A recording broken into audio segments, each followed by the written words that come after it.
Well, Kotaku have been somewhat piled on the internet over the last few days, and it's kind of funny because you can totally see how their original article is pretty deserving of it, and then you can also see how their response to the article just comes off a little bit wrong. So, right, Metroid Dread came out. By most accounts, it's an excellent video game. Of course, though, it did come out on the Nintendo Switch. That obviously means you're going to have downsides in terms of your general graphical fidelity, frame rate, things like that, of course, people rightly care about when it comes to, playing a game. So, they published their article, and the initial thing started with, "Hey, real quick, if you're a Nintendo lawyer or employee, don't read this. It was a silly mistake. Ignore this blog. You can go now." Okay, everyone else. And then they basically do a piece that is, in part doing the bit that's the actual news, which is communicating that this is a thing that has happened. But many have said they're leaning a little bit too far into basically just saying, "Hey, this game runs great in emulator. By the way, it's really easy to do." And they literally do end up in this article saying, "Thank God for pirates." So the bits that we have got highlighted in pink here are bits of the article that Kotaku removed. Now, it's quite funny. Yeah, it's quite funny that they don't really call this out much in their update post, so that's rather spineless. Anyway, this is one of the bits they removed. "If you want to play the rest of the Metroid franchise and don't want to shell out large amounts of money on old consoles and games, your best bet is emulation. As is often the case, Nintendo, like most game publishers, is really bad about maintaining access to their past games outside of a few big sellers. Thank God for pirates, emulators, modders, and hackers." I mean, it's an interesting thing, because many people are going to share that sentiment, right? Like, let's just say you like Pokemon. You're probably going to share that sentiment because some of those games are bizarrely hard to come by. So there is that angle. The thing here is that this is, I guess, a brand new game coming out, and the article almost reading as an advertisement for piracy of said game. So that's essentially your issue. Now, whenever they did their update to this, they did add these lines that it raises huge issues for Nintendo, who are in the unusual position of having a current-gen console that's already readily emulated on PC. Of course, pointing out that usually emulation is a generation or two behind, so it's not been super important of an issue for them to deal with. So, of course, they do highlight that if you wanting to feel a more legitimate approach to such an action, such as purchasing the Switch game before doing an emulation, while legally dubious, at least feels more morally clear. Exactly, that is legally dubious, and at least you're playing Metroid Dread, and Nintendo received some money. It's not exactly how it should be, of course, but that makes sense as an update. "Thanks to Nintendo's rather poor approach to supporting older games, especially those in Game Boy Advance and DS," that is true, "emulation is often the only viable means to play their collection, and this is the case for much of the Metroid franchise.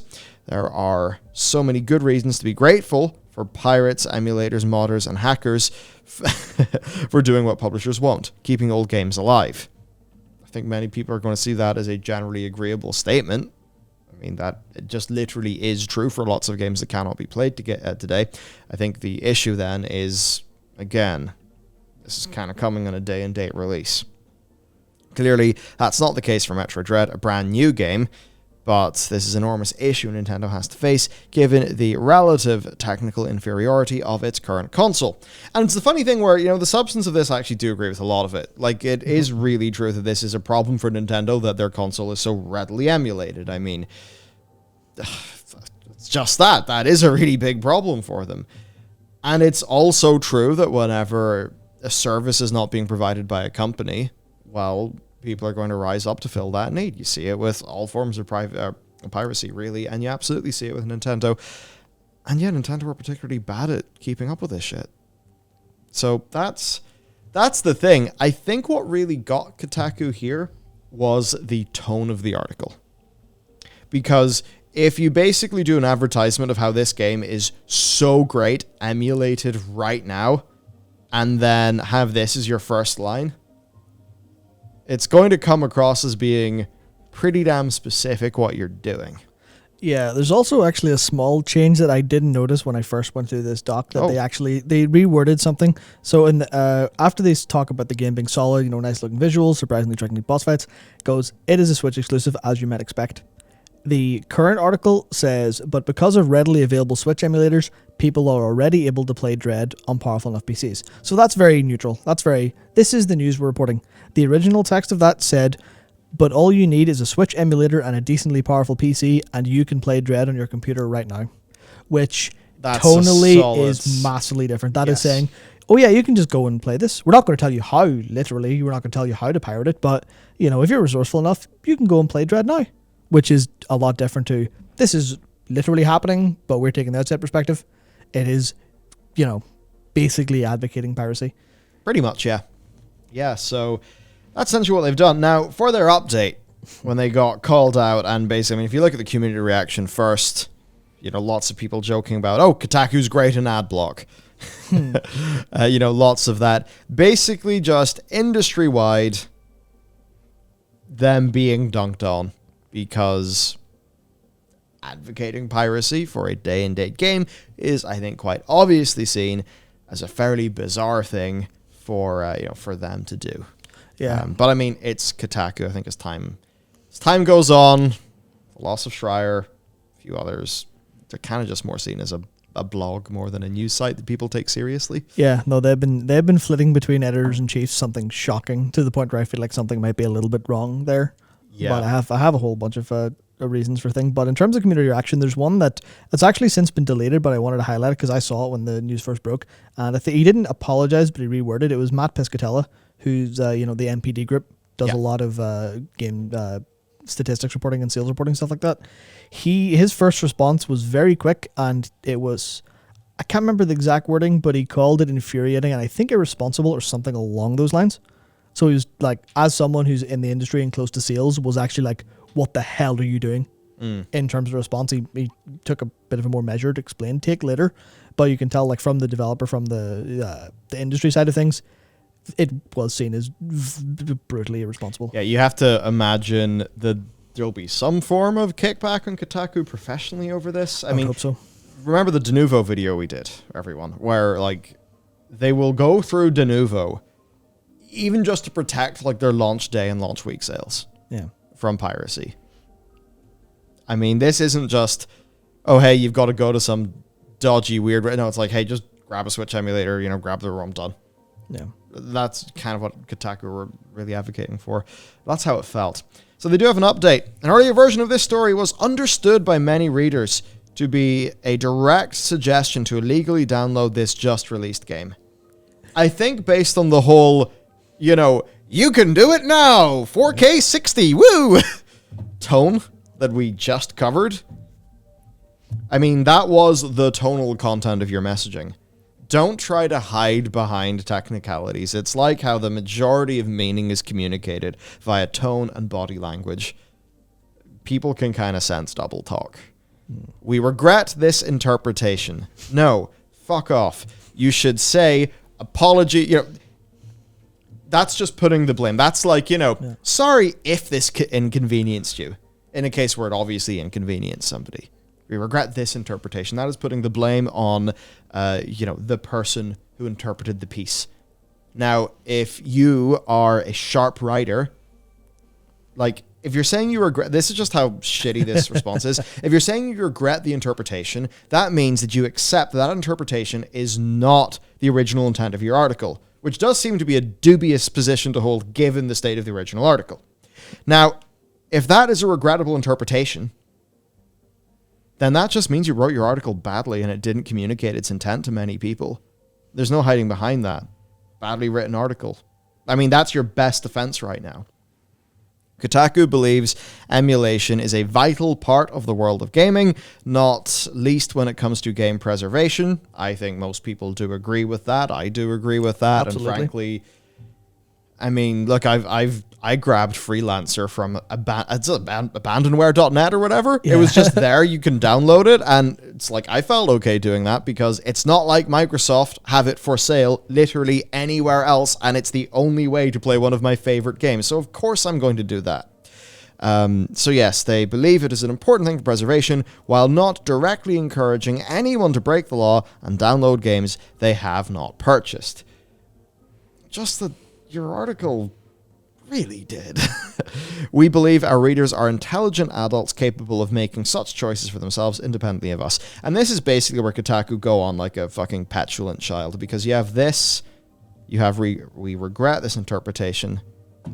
It's so glib. Just take responsibility for your words. We can all do a wink, wink, nudge, nudge of, hey, loads of people emulate games and, you know, we all know it's technically wrong, but we want to play video games and it's not like the companies are being reasonable about so many of these historical games anyway, so we all feel okay about it. Like, basically everybody knows that. But when it comes to how you actually deal with this, just don't act like a petulant child. Is this not like a professional organization comprised of professionals who are adults who know how to take responsibility for their actions? I mean, what's going on? Why is there such a lack of, just a lack of professionalism? It's so strange to me. Well, I mean, there's the obvious one is that Kotaku's writers have kind of, and a lot of what people dislike about games journalism in general is because it's taken less of a journalistic tone, less of a consumer advocacy. Hey, we're here to, you know, liaise between the developers and the publishers and the audience and have it like a role to play in this relationship. Yeah. That's become more and more irrelevant over time. So as to have the journalists, which means that especially Kotaku, especially like the Polygons, you'll see Polygon, you know, they're so heavily focused on media, you can see the game stuff's not working out too well. But Kotaku just, they give off this air of being basically, if you want to go to Twitter, but it's longer and there's no other tweets except their own, that's what Kotaku's for. That's a good way of putting it. Because that's the entire feeling I got from how they wrote that. That is something that someone would tweet because there's no professional responsibility. You know, you can do whatever the hell you want, or you can just advocate for piracy, and that's perfectly reasonable because, you know, just here's my opinion. But it seems like they just don't have any concept of what their mission is as an organization, as a publication. They don't. They sort of report news. They sort of do some consumer advocacy stuff, but a lot of it is just create articles for the sake of getting clicks to their site, which sort of means that they no longer have any purpose for anyone reading outside of to get people to read. That's what it feels like to me. Yeah, it's interesting. Now we should say Kotaku weren't the only people who covered this. Yeah. It's just, a mixture of Kotaku's reputation, but also how they did their article specifically. That's the reason why Kotaku are in a bit more hot water. If you look at PC Gamer, Screen Rant, The Gamer, Nintendo Life, they managed to cover this in, I think, a way that feels far more in line with what one would expect to see from a news org covering a story. Yep, no, because PC Gamers was the first one I saw. A friend actually linked it because they knew I was going to get Metroid Dread. So they linked to me, it was like, oh, you know, here for your information. And reading through it, it is just, Metroid Dread's been well received. You can play it on these. And it's nice to have this option if you've been playing it on Switch and, you know, you want a different way to play it or a better way. And you're like, yeah, that's it. There wasn't any I have to fit my opinion in here. I have to fit my glib sort of pirates, good job. They just went, yeah, here you go. Here's the story. Yeah, here's the story. Do with it what you will, which is, you know, it avoids any advocacy. It is straight up, here you go. We can't get in trouble because all we're doing is telling you what's happening. Yeah. Whereas Kotaku had to go, and I think that's a part of the problem of them feeling like bloggers and just, you know, twit longer but differently styled, where it's just a load of opinion and a load of stuff where they're kind of trying to make sort of get some sort of feeling or emotion into it. Otherwise, instead of just going, oh yeah, by the way, here you go. It's like they could have spent the time to do a decent investigation into piracy or address something about, like, you know, hey, the fact that this happens on launch day or the day after launch is difficult. It is going to be something for Nintendo to address. They just kind of were smarmy about it instead, which is a problem. Because, I mean, in terms of like the consumer advocacy angle, I actually think this is really important because I'd fully intended to buy Metroid Dread anyway because I love Metroid games. And then I woke up on Sunday and that was linked to thing out. that's interesting. I'll give it a try and see if it does run 60. So I went and I played the game I tried it on Yuzu and Region X, and I had a great time. And he was like, oh. And then I ended up finishing the game that day because I played it for like 12 hours straight. And then immediately I went and got the game because I'm like, shit, I'm going to play this again. I'm going to play this again on Switch. Also, holy shit, Mercury Steam have nailed what I think Metroid should be. So I'm going to, I'm going to play my part and buy the game and support it. So it's the sort of thing where like that is definitely illegal. Yeah. 100%. That's definitely like officially not the done thing at all. Yeah, of course not. Now, a lot of people will say that if you play the game on PC, but it's a Switch exclusive, but you purchased the Switch copy, then basically you're okay because there's not going to be a lost revenue in you playing it on the PC. And it's the sort of thing where I think that can work for your own personal morality. There's also then what if they wanted to do a re-release of said game on the PC, which, as an example, Sony are doing with PlayStation right now with a bunch of their games. So like there is that angle as well. I mean, certainly if people are going to go and emulate a game like that, to do what you do buy the game. Yeah, of course.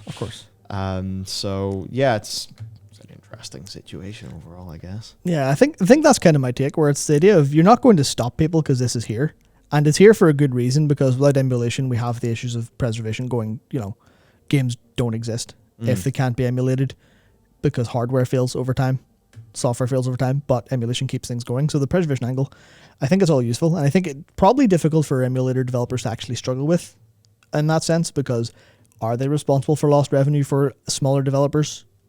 That's kind of things they have to worry about, especially when it comes to Mercury Steam, where, to be fair, Metroid Dread is like the best-selling Metroid in the UK. Oh, wow. Which is, great, shows how much the Switch has been purchased, shows maybe people are hungering for the kind of IP again. So it's like, it'll turn out okay, but then are they contributing to lost sales? Because, I mean, what is it, like 100 lost sales is like a month of an employee's wage? Or thereabouts, depending on this stuff. So you're like... And with this, like... the side of this is, and this really is just a fact of the case, the Nintendo Switch was underpowered when it came out. Right, the Tegra X1 was like a little bit old, not super old, but like it wasn't the latest gen thing. So a lot of games, like the reason why I do not play loads of games on the Nintendo Switch that I own, like say even Zelda, I really don't like playing games at that frame rate and resolution. For me, like the technical side really does get in the way of it. I think the gameplay smoothness. I mean, I compare playing Genshin Impact on my iPad to playing Breath of the Wild, and I really do appreciate the crisp visuals and the high frame rate that I get in my iPad.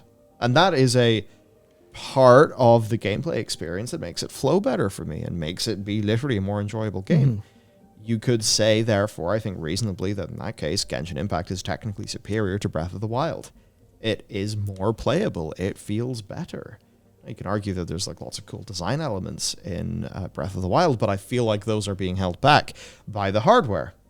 So this gets you into this really tricky situation where right now, this is a game that is being emulated pretty much launch day, and the emulated version, in almost every regard, is the technically superior one. That you could argue, because of, better frame rates and all of that, is going to be more authentic to the developer's vision. Probably even how the developer playtested their own game when they were developing it, of course, on a PC. Yeah. And that is a fundamental issue Nintendo are going to have in their business model for a decent while. I feel like if there was some alternative with the Switch, if there was a more powerful version, if they could sell us a version that forgoed having a screen that was just a little box with a HDMI out, that could maybe achieve better performance, I mean, then you wouldn't have to make as much of a sacrifice to play it the intended way.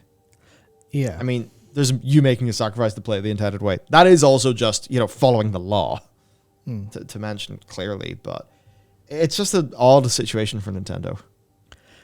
Yeah, it's a very difficult one. I'm kind of... it's weird to say. I think that a lot of the emulation stuff comes from or what will help them in that front is that a lot of their first-party games are substantially more difficult to emulate because of their, specific techniques that they use in terms of the Switch API. Like, as an example, Breath of the Wild, emulating that on Switch is pretty difficult. Emulating it on the Wii U is easy, though, generally speaking. Yeah. And has been since after launch. Yeah. Where you get a substantially, I think people run it at 8K on Wii U emulation, which is wild. But it's also like, okay, yeah, I can see. That's one of the things that kind of saves them when it comes to their own first party. So I don't know if they'll really feel it too much of a problem, but it certainly is a massive flaw in their entire model. Yeah. But I guess the thing where it's up to, I think, the individual to sort of choose their own moral standpoint, because I personally don't think individual piracy really matters very much, but then you get 10 individual pirates and suddenly you've got and then it 10 happens people in aggregate, and then it's the sort of thing where it's very easy to just say that you bought a copy of the game and Nintendo are fine by this and not do that. Yeah, of course they're not. Like, and I think it would be kind of silly to be like, yeah, you can play the game literally for free at superior settings. Morally, you should buy it, though. Most people are not going to buy it because that same amount of money can go into other games, maybe even multiple other games. And that's just a reality of the situation. So, yeah, and I wonder, will this rattle some developer confidence a bit as well? I suppose it's the case that Metroid, like being such a well-known IP, it probably would get this treatment. I imagine like most indies and stuff that they're fine enough. They're not going to, they're going to draw the attention, or enough of the attention to actually end up in a situation like this. Yeah, it's difficult. It's difficult to say, especially because obviously, if you go for cross-platform releases, then you're likely going to be emulated somewhere along the chain or pirated somewhere along the chain. Because I think that was one of the bigger problems with PSP. I think a lot of PSP and PS Vita, maybe not Vita early, but PSP especially, a lot of developer lack of confidence in that console was because of easy piracy. And then, because I believe Sony actually officially addressed this in a sense. And they're like, okay, well, this is, developers don't want to make because of the idea of piracy as opposed to the realities of it. Well, I think for PSP it was pretty bad because I was just hacked basically day one using, was it a copy of Lumines or Lumines? No idea. Yeah, I remember this from being financially not all that well off when I was younger, let's just say. But I think it's the developer confidence issue could happen. I don't imagine it will with the Switch because the Switch has the history of being the gold mine for indies at its launch and having such a massive install base. But it certainly doesn't bode well. I'm happy that Mercury Steam have had success with the game, because if it turns out that piracy was advocated early on by a bunch of websites and then they didn't get decent relationship with Nintendo, because people are kind of talking about maybe Nintendo buying them, maybe because they've been doing Nintendo stuff so well for a while. But it's that idea of, if we don't get a follow-up to them clearly understanding the Metroid series better than anyone who's worked on it outside of maybe Retro working on Prime, would be a crying shame. But yeah, so that's basically the situation. I'd love to hear some comment from Nintendo over this. I doubt we will. It's Nintendo for you. Yeah, not gonna hear anything. Or just even some insider or something. Yeah, doubt we will. Till then, it would be pandering to say that you don't know what's right and wrong here. You do know what's right and wrong. Yeah. We all have a sense of right and wrong. Just ensure that if you are playing Metroid Dread, that you have purchased a copy of Metroid Dread.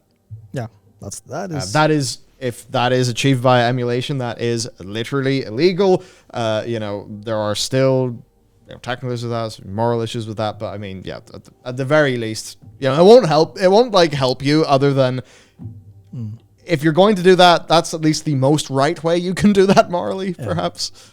So yeah, there you go. Right. Nintendo, release a Switch Pro, please. Please let your game shine. With that said, see you next time.